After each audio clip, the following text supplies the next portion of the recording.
Hello, welcome to You Ask, I Answer.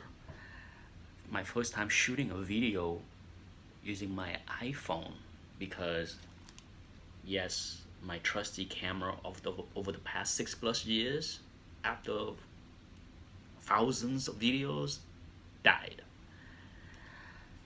Time for a new one. I will hold off until my birthday in November to give myself a new camera. I do have another a GoPro to use, but I'm not a big fan of the GoPro. I don't like the fisheye lens view thing. Um, Anyhow, here's a question, Nick. What's your strategy for selling raw books? How do you grade? I recently blew out 1,000+ low to mid grade books, raw, silver, golden age even. And to be honest, I didn't do a very I didn't put a lot of effort into grading those books because on the average, 1,000 books, I did not fetch anywhere near even on the average $2 per book. Okay, they are low value book, even the high grade stuff. So I'm not gonna put a ton of effort into grading every book. I tend to like grade things in lot, like, oh, this lot is like a fine, very fine kind of range. But that's how I approach those books. But if I was selling individual books, high value books, I would like to put the right grade on the book, a fair grade on the book. A lot of people, I'm sure, like to sell things like what I just said, fair grade. Okay, I think most of us prefer to be fair at grading if we could. But the reality is, a lot of us don't want to deal with the hassle of arguing, debating with people on the grade. So it's very common to see people selling one level, sometimes two level below what they think the book is, so they don't have to deal with the hassle. Some people think a book is 8.5, but I'm gonna list that at 7.5 with plenty of pictures and be done. Very common, a very common practice by many sellers on eBay. Nothing wrong with that. Now, do I do the same thing? The answer is no. Um, it's a big reason why I don't sell a lot of high quality stuff raw. I sell stuff in a slab because if I believe a book is an 8.5, it's an 8.5. I don't like to undercut myself in order to have less hassle. That's just not my personality. Okay, some people rather do the other way and not deal with the hassle. I rather stick with my belief and pay a little bit more to get it slab, or take longer to sell something, but I rather grade my stuff fairly even when I sell it raw. Now,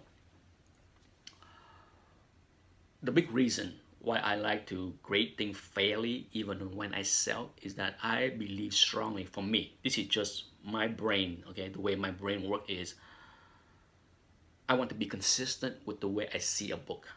If I see a book as an 8.5, whether I'm buying it or selling it, it is an 8.5. I don't want to play games in my brain where, oh, when I'm selling, I'm going to be a bit tighter.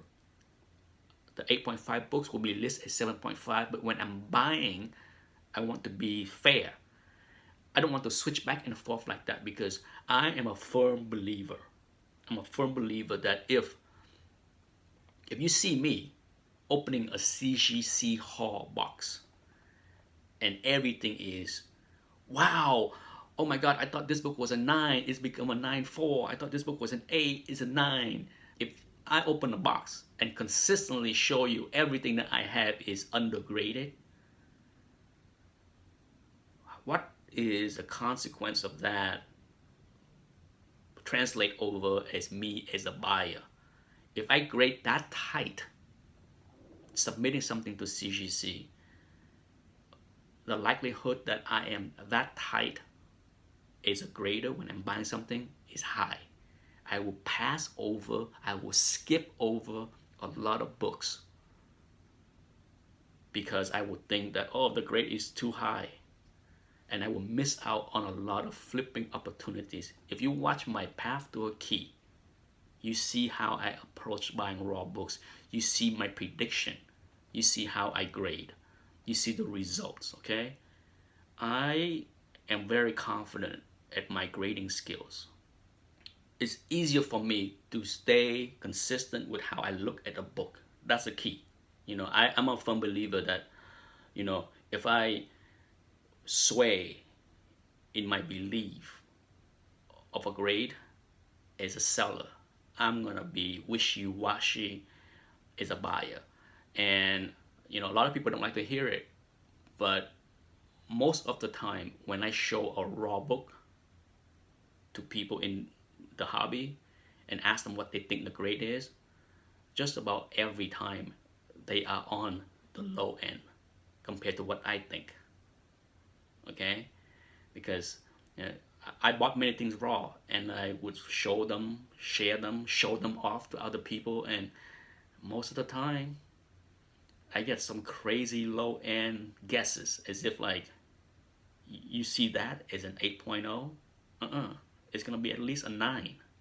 But this happens all the time, and the same individual would likely pass over many things on eBay because their eyes is seeing something that I'm not seeing. Okay, so I don't understand it.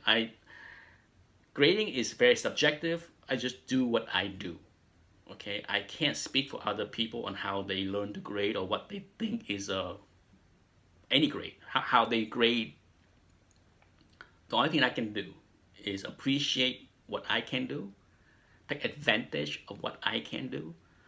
The way I see it, if some other people undergrade things, skip over things on eBay, guess what? More for me, right? So I'm thankful for that. So trust me, I'm not here to convince people, change the way you grade. You gotta amp it up. You're undergrading everything. If I was a undergrader as a seller, I'm likely to be an undergrader as a buyer and skip over a lot of things. If you can be an undergrade seller and a fair grader when you buy, good for you. I just know that, I just need to keep my mind in the same mode when I look at something. If I see something is an 8.5, it is an 8.5 regardless if I'm on either side of the transaction. Hopefully I answered the question. Yeah. Thanks for watching. Bye-bye.